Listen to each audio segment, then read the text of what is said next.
Hello friends, welcome back to my channel RK2LX. So இந்த வீடியோவில் என்ன பார்க்க போகிறோம்னா நம்மளுடைய போர்வெலுடைய டீப் ஸ்கேனிங் பிளான் பண்ணியிருந்தோம். ஸோ இதை வந்து ஃபர்ஸ்ட் வீடியோவில் நான் சொல்லியிருந்தேன்.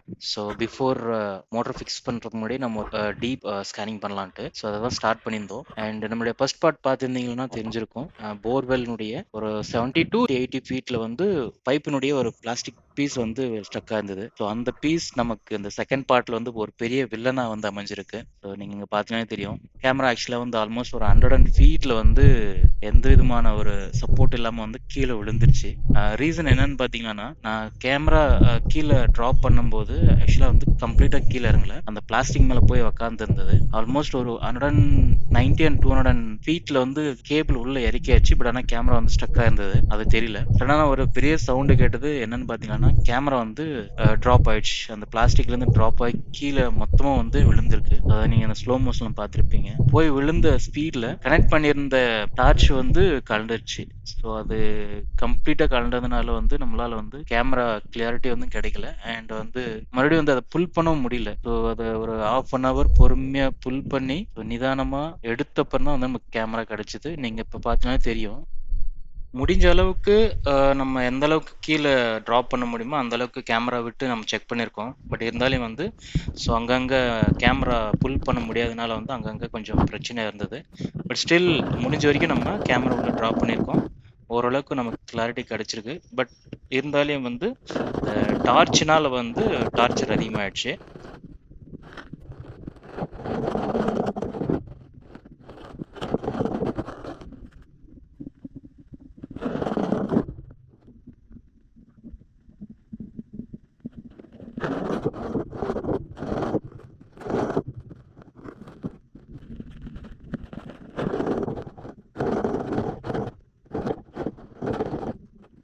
உங்கள் டார்ச்சினுடைய கைப்பிடி, அதாவது வந்து ஒரு கயிறு மாதிரி இருக்கும்.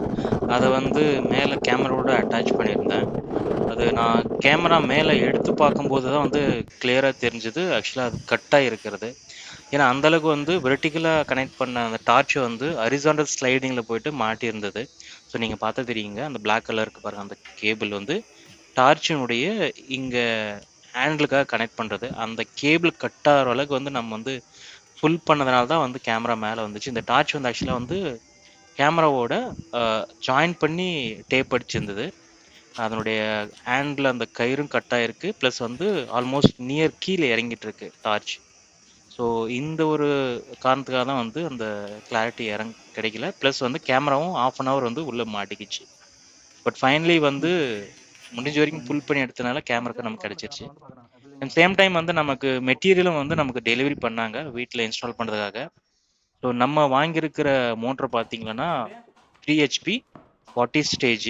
ஸோ இது வந்து பேஸ்ட் ஆன் நம்ம ஸ்கேனிங் பண்ண அளவை பொறுத்து அவங்க சஜஷன் கொடுத்தது.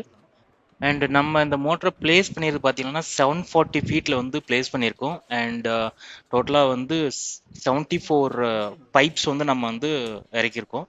ஈச் பைப் வந்து 10 ஃபீட்டு. அண்ட் மோட்டருடைய பிராண்ட் அண்ட் அதனுடைய கெப்பாசிட்டி யூசரை பொறுத்து மாறுபடும். அண்ட் அதனுடைய அவைலபிலிட்டியை பொறுத்தும் மாறுபடும், depend on places. Motor and other fitting part reach ஆன ½ வந்து டெக்னீஷியன்ஸ் வந்துட்டாங்க. அண்ட் வந்துட்டு 3 பேர் வந்துட்டு எவ்வளோ சீக்கிரம் முடியுமோ அவ்வளோ சீக்கிரம் வந்து ஃபிட்டிங் பண்ணி அசம்பிள் பண்ணிட்டாங்க. அண்ட் இங்கே பார்த்தீங்கன்னா தெரியும், இதுதான் மோட்ரு, 3 HP மோட்ரு. அண்ட் இதில் வந்து ஆன்டி கரோஷன் லிக்யூட் வந்து ஃபில் பண்ணுறாங்க பிஃபோர் அந்த தண்ணி ஊற்றுறதுக்கு முன்னாடி. அண்ட் தண்ணி ஆக்சுவலாக ஃபில் பண்ணி ஆகணும். ஏன்னா புது மோட்டரில் வந்து தண்ணி வராதுன்னு சொல்லுவாங்க. அண்ட் தண்ணியை ஃபில் பண்ணும்போது வந்து ஆக்சுவலாக ஃபில்ட்ரு வாட்டரை ஃபில் பண்ணுறது ரொம்பவே முக்கியமானது. ஏன்னா நீங்கள் வேறு ஏதாவது தண்ணியை அழுக்கு படிஞ்சோ இல்லை வந்து வேறு எதனா ஃபில் பண்ணிக்கலான்னா கொஞ்சம் பிரச்சனை வரதுக்கான சான்சஸ் இருக்குது. ஸோ அதனால் வந்து நீங்கள் மோட்டரில் ஃபில் பண்ணுற தண்ணி வந்து பியூராக இருக்கிற மாதிரி பார்த்துக்காங்க. அதை தான் வந்து அவங்க டெக்னீஷியனும் சஜஷன் பண்ணுறது. ஸோ ஒன்ஸ் அந்த 3 HP மோட்டரை ஃபிக்ஸ் பண்ணிவிட்டு ஸோ அது கூட வந்து 40 ஸ்டேஜ் அந்த பம்பையும் வந்து ஃபிட் பண்ணுறாங்க. ஸோ ஆக்சுவலாக வந்து நமக்கு வந்து 35 ஸ்டேஜ் தான் வந்து அவைலபிலிட்டி இருந்தது. பட் எனக்கு வந்து 40 ஸ்டேஜ் தான் வேணும்ன்ட்டு ஆல்மோஸ்ட் ஒரு 25 days வெயிட் பண்ணி அதுக்கப்புறம் தான் நமக்கு இன்ஸ்டலேஷனே கம்ப்ளீட் பண்ணாங்க. ஸோ டெக்னீஷியன் வந்து ஒரு ½ வந்து கம்ப்ளீட் பண்ணிவிட்டு அவுட்புட்டும் வந்து நமக்கு கிடச்சிது.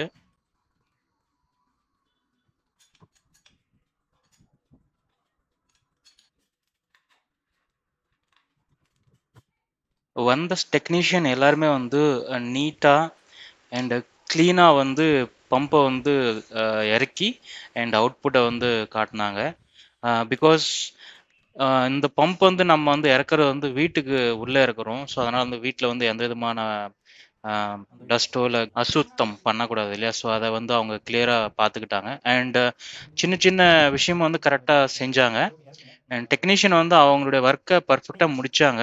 அதில் வந்து அவங்கக்கிட்ட கண்டிப்பாக நம்ம பாராட்டணும். அண்ட் நம்ம வீடியோவில் அவங்களுக்கு நம்ம ஒரு நன்றியை தெரிவிச்சுக்கலாம். அண்ட் நமக்கு இருந்த டவுட்டையும் கிளியர் பண்ணாங்க. சின்ன சின்ன டவுட்ஸு, அப்புறம் வந்து எப்படி மெயின்டைன் பண்ணுறது, அண்ட் அது வந்து தண்ணியினால் எதனா பிரச்சனை வருமா, இல்லை வந்து மற்ற டவுட்ஸ் கேட்டால் கூட வந்து கிளியராக எக்ஸ்பிளைன் பண்ணாங்க.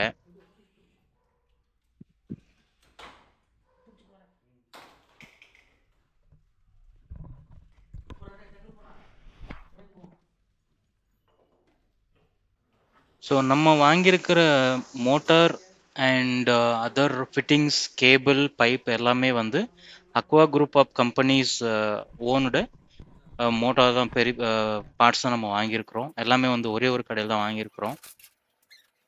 அண்ட் கம்ப்ளீட்டாக அவங்க 74 பைப்பும் வந்து நீட்டாக இறக்கி அது வந்து ஃபிக்ஸிங் கரெக்டாக பண்ணாங்க. எந்த விதமான ஒரு வேஸ்ட் இல்லாமலும்.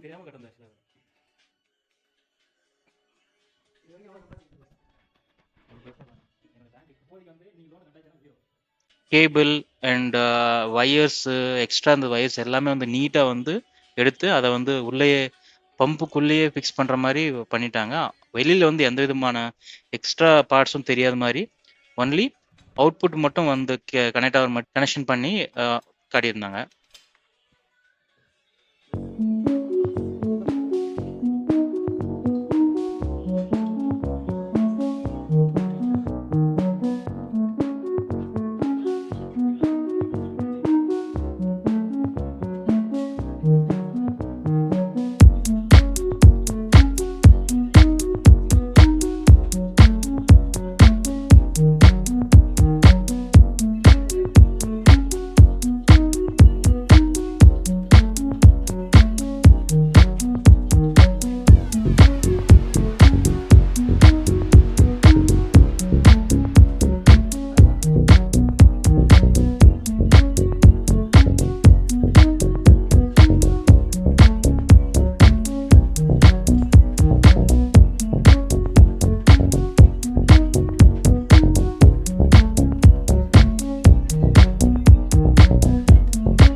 ஸோ ஃபைனலி நமக்கு போர்வெல் இருந்து அவுட்புட், அதாவது தண்ணி சம்பு கனெக்ட் பண்ணுற மாதிரி கனெக்ஷன் கொடுத்தாச்சு. அண்ட் எலக்ட்ரிக்கல் எம்சிபி கண்ட்ரோலரையும் கனெக்ட் பண்ணிவிட்டு, ஸோ கண்ட்ரோலர்லேருந்து நமக்கு அவுட்புட் செக் பண்ணுறதாக ஆன் பண்ணேன். ஸோ அதனுடைய அவுட்புட் வோல்டேஜ் எல்லாம் ஃபிக்ஸ் பண்ணிட்டாங்க. ஸோ அவுட்புட் நமக்கான மோட்டர்லேருந்து தண்ணியும் நமக்கு கிடைச்சிருக்கு. ஸோ அதனுடைய அவுட்புட் தான் பார்த்தீங்கன்னா தெரியும். ஸோ ஃபஸ்ட்டு வந்து பைப்பில் இருக்கிற வேஸ்டேஜான தண்ணி மட்டும்தான் வந்து ஃபஸ்ட்டு வந்தது, கொஞ்சம் அழுக்காக வந்தது. தென் ஆட்டோமேட்டிக்காக வந்து தண்ணி வந்து பியூராக வந்தது.